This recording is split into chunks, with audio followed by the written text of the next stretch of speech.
Hi, my name is Madeline. I'm here with my great-grandpa. The date is May 9th, 2020, and we are recording this interview with me in Chicago, Illinois, and my grandpa in Hope Valley, Rhode Island. We are recording this interview during the COVID-19 pandemic, and we've been in quarantine for about 8 weeks. He has been brought to the attention that the answers to these questions will also be available to the school and public. All right.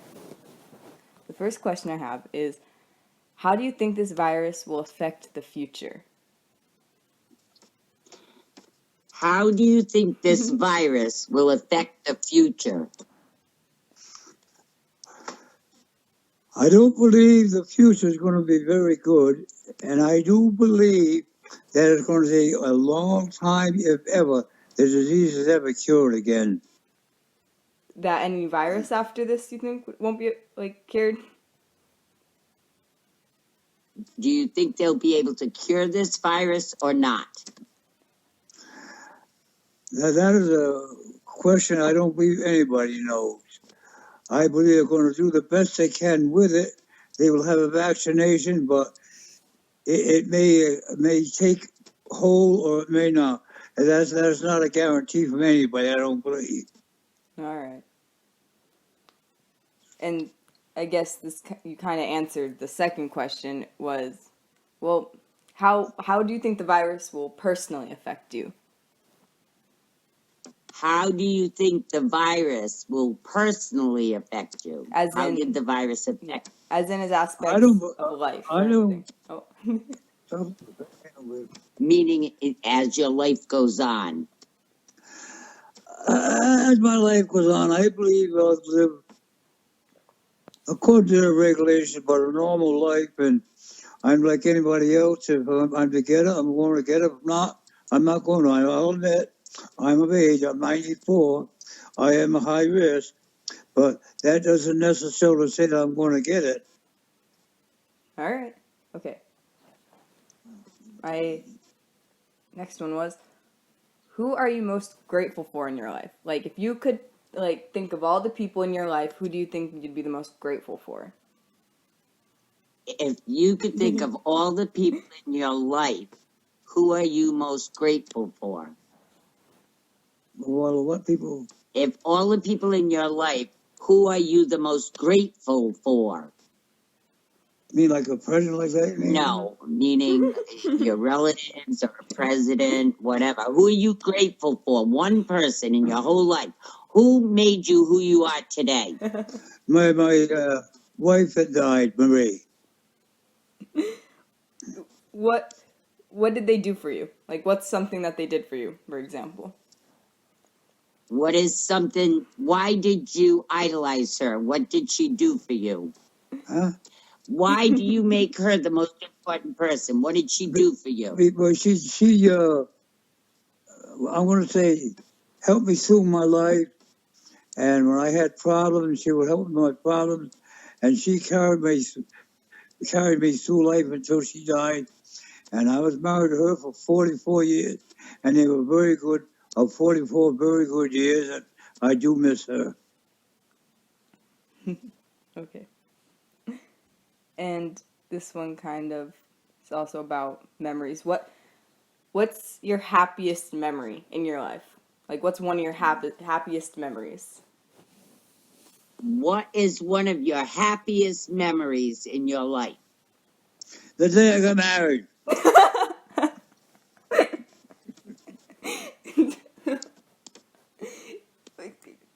Describe it a little bit. Can you describe it a little bit? Can you describe it a little bit? Well, the happiest day, that's a tough one. I had a lot of happy days, and I can't really explain too much on it. The happiest day of my life. Okay. I got too many. I can't pick it up one bite. I don't know about that. No. All right. It's an honest answer. What about, so you said who you were most grateful for, But who's like another person that has been like you think would be one of the kindest people in your life? You said who you were most grateful for. Who is another person that helped you in your life? Was that That has been like kind to you. One of the kindest people. kind to you and helped you in your life? My children. Yeah. My children, Kathy, she has helped me very much. She's my daughter, and now I'm at the age of 94, and I do need someone to take care of me. And my daughter Kathy gave up working, and she is home with me now, help me every day of my life. So things are going very good. All right. So. All right. Oh. So, throughout your life, can you think of any regrets that you might have and what they are? Throughout your life, can you think of any regrets you've had? Any regrets? And what they are? I don't really have any regrets. Things went along good. And one of the, well, I want to say one of the happy days of my life is I really enjoyed it when I was in service.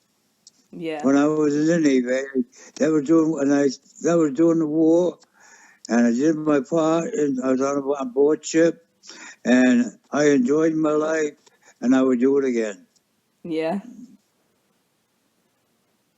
Did you have any regrets?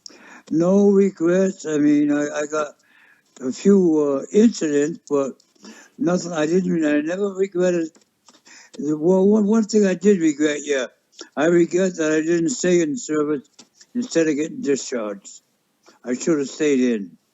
I enjoyed the service. Well, you did a big part in the service, so. All right. So, any story, like, were there any particular stories as a child that you were told, like, that you remember being told over and over again? Are there any stories when you were young that you were told over and over again? Maybe stories of family or any stories that you were told when you were growing up that you were told many times? Well, most of the stories that I told was stories that happened during the service, during the war. No, you were told. Huh? Somebody told them to you. Well, A story that was told to you. oh, my mother told me a story about my grandfather's sister. And my grandfather's sister was what they call a hex. This hex, they lived in New Jersey. And this was before I was born. And what happened, this man was beating his horse on the side of the street for something, I don't know why. But anyhow, this hex, I call her a witch, she put a spell on him, and it was her. She could do it, but she put a spell on him.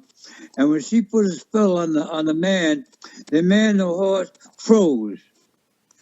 Actually, still until she broke the what do you call that stress? So she broke that spell. All right. And then they started to move again. Okay. Well, this you said your parents told you the story, but if you could just like kind of describe what your parents were like. Describe what your parents were like. My parents were very good to us. She was strict with us, but we respected her. And anytime we needed anything or needed help, and even during the Depression, I lived during the Depression, some of the Depression with her, when she did the best she could, and we had a very good, happy life. And when we were younger like that, we were also members that went to church. We also had a church life, and I enjoyed my people, and they were always good to us, and they were good parents. What about your father? Like, I haven't heard much about your father. Like, I don't know. What about your father? My father, I want to talk about grandpa. My father had a father whose name was Ernest. No, That was hit by a train. you want to talk about Yeah, your father. My father was very good to us, and myself and my father always worked together. And my father had a secondhand store, and I used to go around with my father and pick up antiques. And also, when we worked in a woolen mill, my father was my boss in a woolen mill, and he used me like anybody else. Just because I was his son, he didn't favor me. He would use everybody equal, and I appreciate what he did. All right. So, kind of talking about your childhood, did you get in trouble as a child, and what do you think is the worst thing that you did? Did you get in trouble as a child? Never. And what is the worst thing you did that you weren't supposed to? Oh, I will tell you. When I was a little boy, I was about, well, maybe about 10, 11. I went to the store for my mother. And when I got back from the store, I had a package of seeds. My mother says, my son, oh, she didn't say son, said Harold, where did you get the seeds? I said, Mr. Barber gave me, the store man. She said, he gave you? I said, yes. Well, let's go back and see Mr. Barber. So we went back to see Mr. Barber. Mr. Barber said, no, he stole the seeds. Oh, no. And I said, I feel what I said. After I stole the seeds, I said, Mama, I'll give them back. She says, you're going to give them back, and I'm going to punish her. And she punished me for stealing those seeds. And to this day, that was the only thing in my life that I ever stole was a package of seeds from the store. And did you get in trouble a lot as a child, or no? Did you get in trouble a lot as a child or no? I never got in any trouble as a child. I led a good, clean, honest life. I never got any way to say small thing, any serious trouble, no. All right. And then my last question here is for future generations, like if they're listening to this or anyone that's listening to this, what is something that you'd like to say or have them know? For future generations, such as your grandkids or kids growing up, future generations, do you have any advice to them that you'd like to say or tell them? All I would like to say is I believe going to service would help them because it does teach them discipline. And what else worldwide? Because not everybody's going to go in the service. That would help. It would, but what else can you tell them as a future, like Ryder or Maddie or Ruby? What else can you tell them to make the future better? Or what would you like them to move on? I would like the children to move on and behave their parents and do as their parents tell them to do. Not to further. And I also believe that they should try to live a normal life and do things for themselves. But if they get hung up, get advice from the mother and father, and they will also help them to live a good, clean life and have a happy life for all the years they live. Okay. Well, thank you for recording this and helping me do this interview. I'm not sure if you can hear me. No. That it? She needs your picture. I just said thank you. I'll take that in a sec. Hold on. She said thank you. Yes, dear. And I want you to be a nice girl, too, and I appreciate you asking me questions. And I tried the best to answer. I mean, it's hard to figure your life, you know. Nah, you did a But great job. I do appreciate you asked me questions. I'm glad to help you. All right, thank you. And you're looking good. I know you can see look like me. you're all 7. Okay.